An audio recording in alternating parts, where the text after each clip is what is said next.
The Australian Security Academy acknowledges the traditional owners of country throughout Australia and recognises the continuing connections to lands, waters and communities.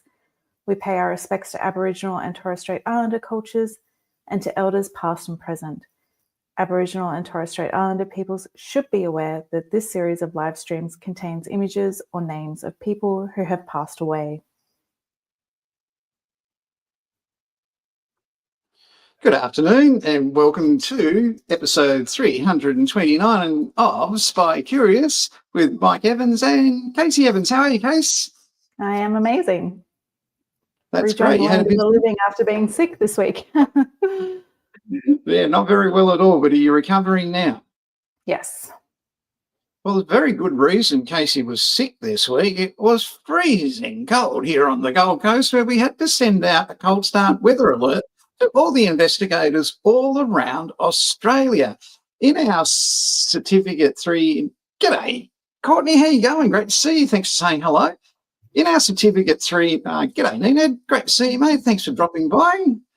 Hi, Judith. I hope you're well in northern New South Wales. Thank you for saying hello. It always cheers us right up if everybody says hello, so we know people are watching. In our Workplace Health and Safety Unit for Certificate 3 in Investigative Services, people say to me, I'm not studying that, I want RPL for it. And I go, oh, that's fine, you can have RPL for it. You can tell me what the most common injury to investigators is. And people go, gunshot wounds, stab wounds, arrows. No, it's none of those things. And no one can ever tell me, so everybody has to study it. So if you don't know what the most common injury to private investigators is, you have to study that unit. Now, a lady down in Adelaide this week almost decapitated herself in a similar fashion. I'm not going to tell you what the most common injury is to private investigators, but this lady, she basically almost decapitated herself in Adelaide this week. What she was doing, she'd gone out for an evening out, and you see her on the left-hand side there. She looks very stylish and very nicely dressed. She's wearing a long flowing silk scarf. And you can see on the right-hand side of the photograph where she's got the injury to her neck as a result of what happened. And what she did, not as a private investigator, just as a person, Kate's exactly right. She slammed that scarf in the door of her vehicle as she sat down in the vehicle to drive away from the event. The scarf was so long, it was slippery silk, so it had no problem flowing through the door gap and didn't jam up like a knitted wool scarf would have, okay? It got stuck in the wheel and wound around the wheel of her vehicle as she was driving along. So what an incredible accident, not those guys, what an incredible accident to have. And this, you can read all about that one in the various news articles around Australia. But it's a fashion style slip up. But yeah, very dangerous, very similar to what happens to investigators too. So that happened this week. The big news of this week is down in Victoria. If you've been living under a rock for the last 12 months, you know that now in Victoria there's a two-speed licensing system for real licensed private investigators who get paid investigation work, and for marital and relationship investigators who do marital and relationship work. So there's the real world and the dodgy world of people that don't get paid and don't earn any money. And then there's the people who are licensed and do real work for works compensation, TAC, public liability, motor vehicle accident, inappropriate conduct, inappropriate fee, all that sort. That's in Victoria. Now, what's happened down in Victoria, and the big news this week, is the Victorian police have come out swinging with licensing enforcement in Victoria. They're suddenly out of nowhere, they've got finance and staff after 8 years of the Victorian Police pipe band being better funded than the Victorian Police LRD, right? And that's important because they use that when they play AC/DC at the police Christmas party every year with the Victorian Police Pipe Band. So that's really, really important. But for the first time ever, the playing field in Victoria is levelling up with the Victorian Police Licensing Regulation Division, who are unappreciated, do amazing work, kick goals, now have the financing and the staff to do their role. And they've come out on the front foot with the gloves off. And it's going to be on for young and old in licensing, security and training in Victoria moving forward as of this week. This is really great to see. They've got a big problem down there with the Victorian Police and the County Court Amendment Act. They've got 48,000 security guards who either have to join an industry association and go to 4 meetings a year, not miss one, right? And if they miss one, they lose their license, or they go to 4 meetings, or they get a certificate for in security management. Now, the Victorian Police have been funded to do that and make sure that everybody complies with the County Court Amendment Act. 48,000 people they've got to check are doing that. If you missed it today over in Investigations Uni, Pat Flynn just presented on the amazing subject of what to do when you're given evidence in a digital format or any other format, documentary format, when you're taking statements from people and they provide evidence to you. So it might be phone records, CCTV, fuel receipts. It might be a photograph of this vehicle that rolled on a roundabout just 2 kilometres from where Casey and I are standing right at the moment. Okay, someone might have taken that photo and supplied it as something they saw at the time, or in relation to 2 sets of keys, whatever, for stolen motor vehicle investigations. Pat covered that very thoroughly today at Investigations Uni. Now, if you're an Australian Security Academy student, you are going to have access to that. And you also get the presentation, if you write to me and ask for it, that goes with it. So that's happening. That happened today over at Investigator. Really important presentation for people that conduct records of interview and or take statements. So it might be some, people that work in investigations for animal cruelty. It could be people that work in investigations for aged care facility cruelty, a whole range of things like that. You're an investigator and you've got to investigate if someone had received an offensive email or text on their smart alarm clock. Now, when I choose these photos, my eyesight's not real good, as you can see me looking real close to see what I'm reading, and I chose an alarm clock and I thought that was a phone where she'd received a text. So if we all pretend that's a smart alarm clock, all right, then you, the investigator, can get the digital evidence as Pat Flynn instructed today over on Investigations Uni. I've got to run. I'm going to leave you with Casey. Okay, he's gone.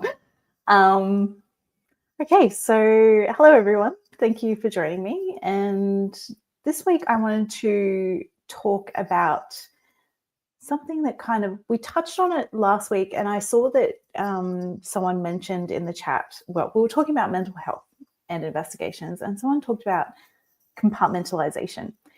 And I just wanted to, hi Courtney, good to see you. I wanted to talk about the kind of new ways that we look after mental health as investigators. Compartmentalization is just such an old term, and I don't want people to think that that is best practice for investigators, or that that's some kind of superpower that insulates you from any mental health issues as an investigator, because it's just not. You cannot rely on compartmentalization alone.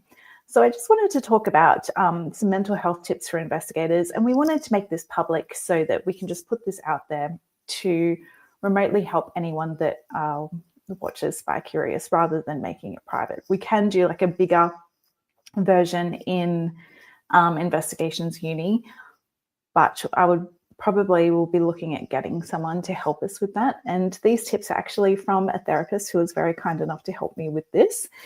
And just for the purpose of this discussion, it's for educational purposes only. I'm not a doctor, I'm not a therapist. If you are having any symptoms or feeling distressed, please seek professional help. It is very, very important to look after your mental health as an investigator. Sometimes what you're investigating might not necessarily equate to anything stressful, but over time we can get stressed and we can experience some kind of stress and anxiety from our job. So that's what we're going to briefly touch on today. So there are three main types of trauma. So you've got your acute trauma, so trauma from a single incident. Chronic trauma, so trauma that is repeated and prolonged, such as domestic violence or abuse, which we've spoken about at length in Investigations Uni and Spy Curious. Complex trauma, trauma from exposure to varied and multiple traumatic events, often an invasive and interpersonal nature. And what we're going to talk about today is vicarious trauma. It's not as known as the other ones, and vicarious trauma is something that investigators can experience. So what is vicarious traumatization, or sometimes called secondary traumatic stress? I'm going to read directly for those who cannot see the slides and are listening along in their car. So vicarious traumatization happens when professionals are repeatedly exposed to other people's trauma through interviews, investigations, or reviewing disturbing evidence. Over time, investigators can start experiencing symptoms similar to those of direct trauma survivors, such as intrusive thoughts, hypervigilance, emotional numbness, or changes in worldview. That is very important to note, the changes in worldview as well. Research shows that VT is especially common in professionals dealing with child abuse, violent crime, or distressing digital evidence. It's not a sign of weakness. Rather, it's an occupational hazard that requires conscious management. And this is something that I really want investigators to take on board as soon as possible. Because as investigators, we tend to be lone wolves. We're working alone. We tend to be in our home office or work remotely a lot of the time. So our mental health is our issue, it's our concern, and we need to manage it, and we need to manage it from the get-go. So the most common traumatic events in Australia is experiencing an unexpected death of a close loved one or friend, witnessing a person critically injured or killed or finding a body, being in a life-threatening car accident. And these are the three top traumatic events in Australia. And these tend to be the people that you will be interviewing or looking at evidence about or reading statements from or taking statements from, or even when you're doing workers' compensation and you're doing mental health care claims and you're reading psychology reviews where people have witnessed this stuff. So it's really important to note that even though you're not experiencing it directly, you are dealing with people who are going through or have been through these traumatic events. So traumatic injury survivors often suffer from physical, emotional, cognitive, and financial consequences that can affect their lives, their families, and society for prolonged periods of time. So you're dealing with people who've been through these traumatic events. So either directly by interviewing them, taking statements, or indirectly by reading their medical history or their psychological reviews and things like that. So the way to try and help yourself when it comes to managing your vicarious trauma or any stress or anxiety that might build up inside of you while dealing with these cases, because when you're dealing with case after case after case and you feel like you're doing okay, sometimes it can build up, and it's really important to do these three selves to help manage and mitigate any kind of stress, anxiety, depression, or VT when it comes to your own mental health. So self-awareness is the first one. If we can build our self-awareness to know our triggers that bring up thoughts and beliefs that lead to our emotions, and physical responses. Then we can catch when some triggers are having a larger effect on us than others. I know for me personally, one of my biggest triggers is children. I do not like doing cases with children. It hurts me. And I learned this when I first left school. I became a nurse, and I learned it really quick that working in a children's ward was not for me. I am not the kind of person that can work in those wards. It takes a special kind of nurse, a special kind of doctor to deal with children in such horrible circumstances. I cannot do that. That is a massive trigger for me. So I know to kind of steer clear of those types of things. So if I have an investigation that involves children, I will pass on that. Self-compassion. We bring in self-compassion to normalize that we all will be affected by triggers at times, and personal triggers via our personal filter. So our brains will brain. So sometimes when you're thinking that you're doing really well and maybe you haven't noticed triggers, you catch it and you're like, sometimes we beat ourselves up. And especially in investigations, like I see it in policing a lot, you are expected to have a hardened heart, and a heart like a heart of steel, and you can just like be an investigator during the day or be a police officer in the day and go home and just pretend that everything's rosy, even though you've seen or read some terrible material. And some self-compassion, rather than beating yourself up saying, oh, I'm actually feeling really stressed after reading my 4th terrible psychological review about someone that's been through some terrible things. Don't judge yourself. You don't need to judge yourself. You don't need to pile judgment on top of that. You bring in your self-compassion there, which is really, really important. And self-care. So find what works for you, what activities help you unwind. And the best time to unwind is not when you're wound up so tight that you may snap. It's well before that. So keep an eye out on not being overwhelmed. So you're going to have to put measures in place for you when you do hit that point. But self-care and having rituals around your work and making sure that you are checking in with yourself and looking after yourself, that needs, as I said, that needs to be a constant as an investigator. And you might think that you're coping perfectly well and that you're doing great, and then one day you will just snap. And it's funny because it's the people that we love, the ones that we surround ourselves with, that will notice it before you do. And your sleep will be interrupted, and your wife or your husband will realize that you're being a little bit snappy lately. And we don't necessarily realize that, which is why it's really important to enact these things before it gets too far down the line. And I can tell you now, I have read enough workers' compensation claims from first responders to see that compartmentalization and getting no help for this is just a step away from really terrible coping mechanisms. So if you keep pushing this stuff aside, we tend to adopt other coping mechanisms because we don't want to be self-aware. We think that we're being strong. We think that we're steeled against that kind of thing. And we don't have self-compassion about it. So people turn to gambling addiction, alcohol addiction. Some people get addicted to exercise, which, I mean, exercise is certainly not the worst addiction on earth, but you have to look at the coping mechanisms that you're employing if you are not doing these kinds of things.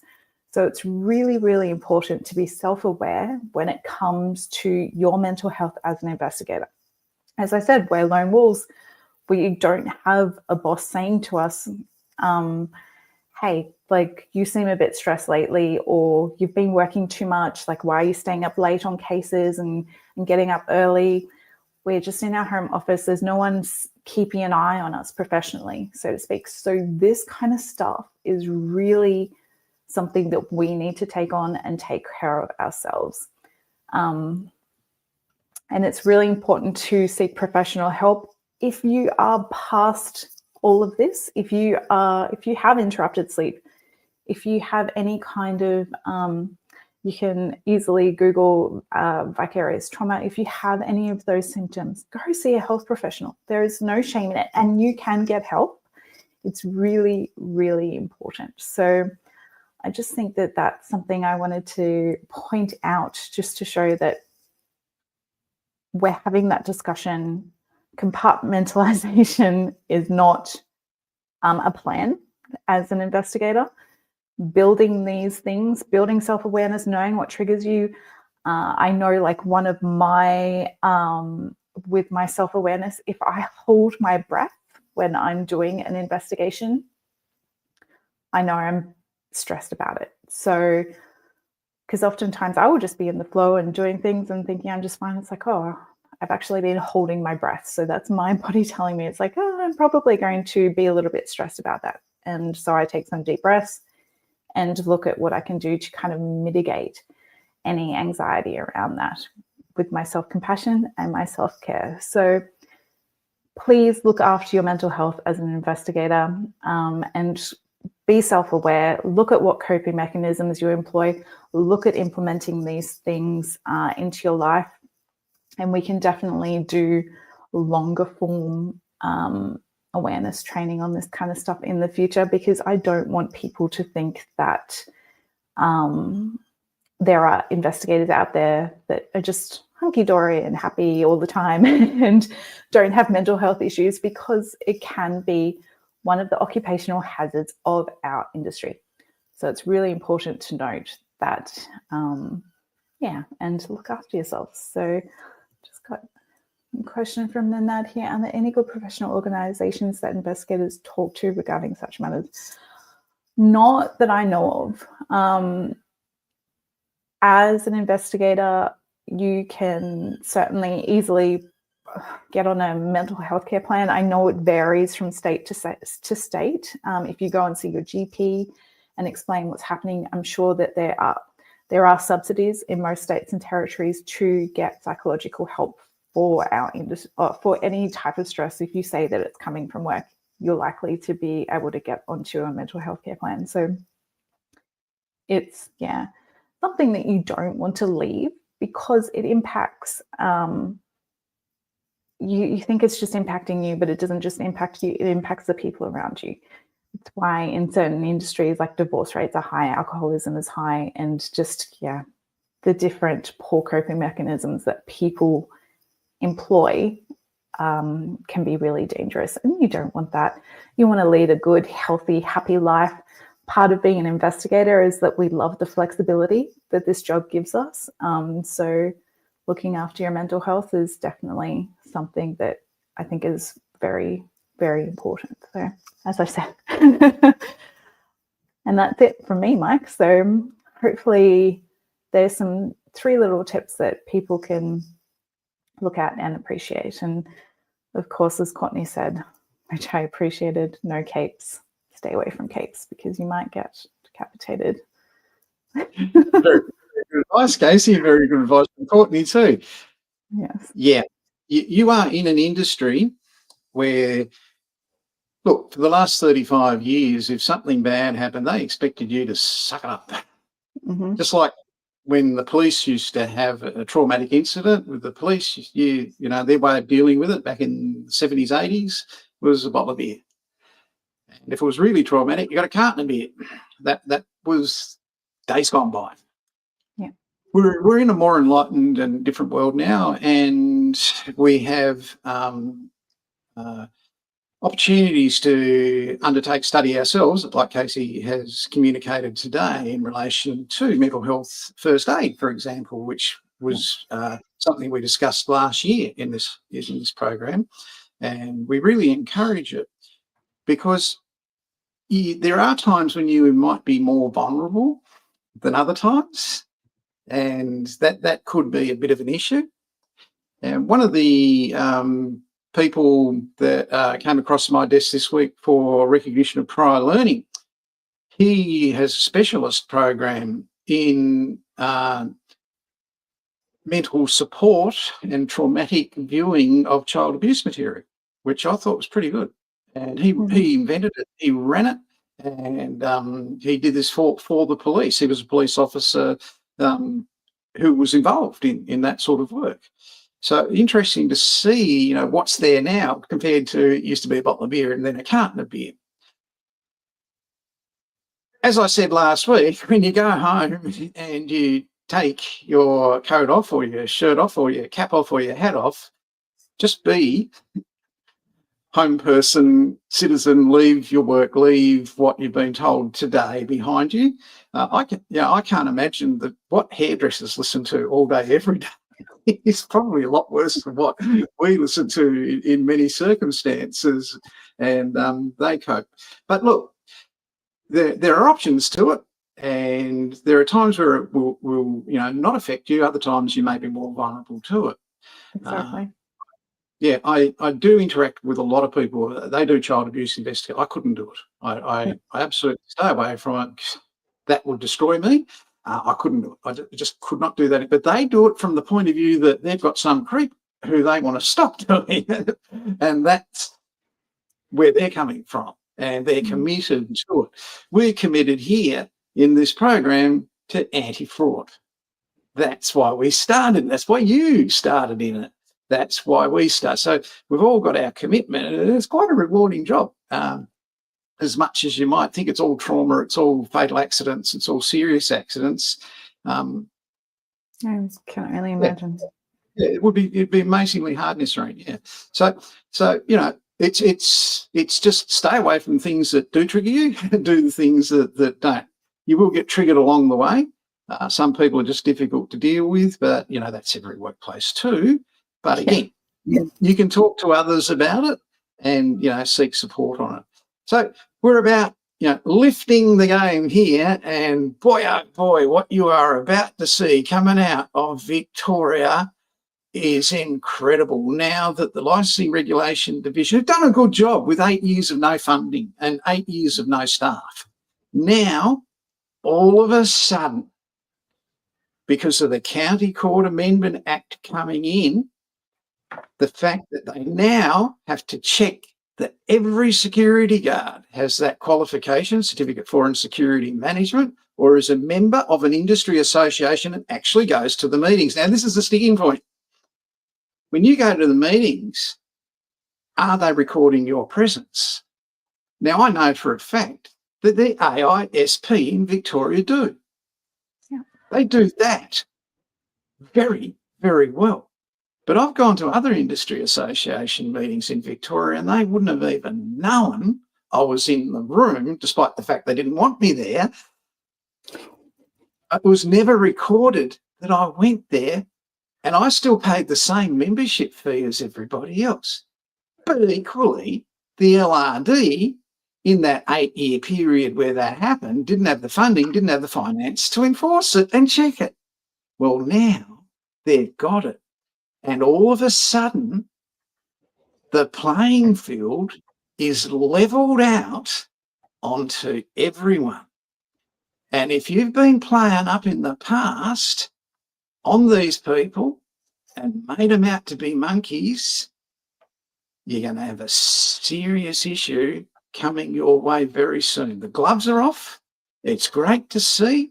All right. Something I'm going to be following really. And I honestly never thought I'd live to see this. I'm pretty old, but I never thought it'd ever happen. They've got the funding and they're going to do it.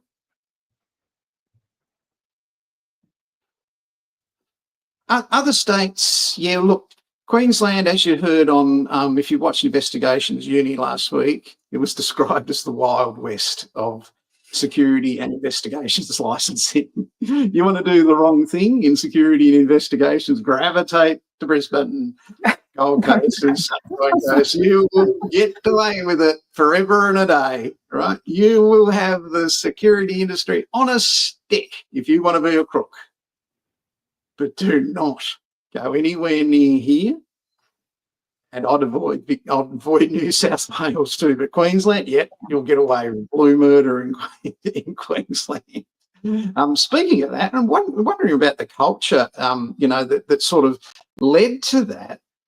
The Criminal Conduct Commission did a survey of the public service, and they found out, and it was reported this week, that basically public servants, 3 out of 4 of them have experienced corruption in the workplace and would never report it if they actually saw it in front of them. They're not going to. They're too scared because of the culture is you'll be isolated in your workplace in the Queensland public service. Oh dear. You'll be iced out of your workplace seen as a dobber, right? Okay, and you should let the people doing corruption get away with it. And the CCC got issues with the training organisation that they recently engaged that's going to taint them for the next 30 years. So, and they've come out, they did this survey, it's like the blind leading the blind, and that's Queensland, all right? So, look, it's great to see in Victoria. Really commendable. They've been doing it tough, right? Now they've got staff and finance. I'm very pleased to see it. Thank you for watching, people. I really enjoyed your company. If you're looking for jobs as a licensed private investigator, you can go over here and check this. If you are an Australian Security Academy student, you're looking for work in Queensland, New South Wales or Victoria, get in touch with me. If you got in touch with me last week and you haven't heard from the people I recommended you to, let me know, please. Okay?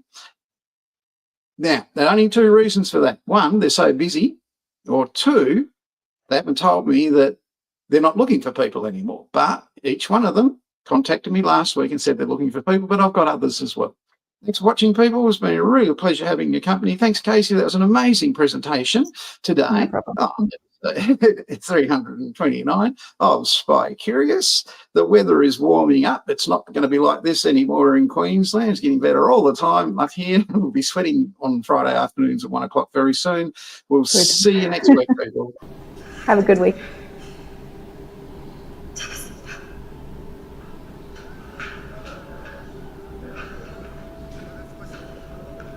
작전 종료. 전원 복귀할 것.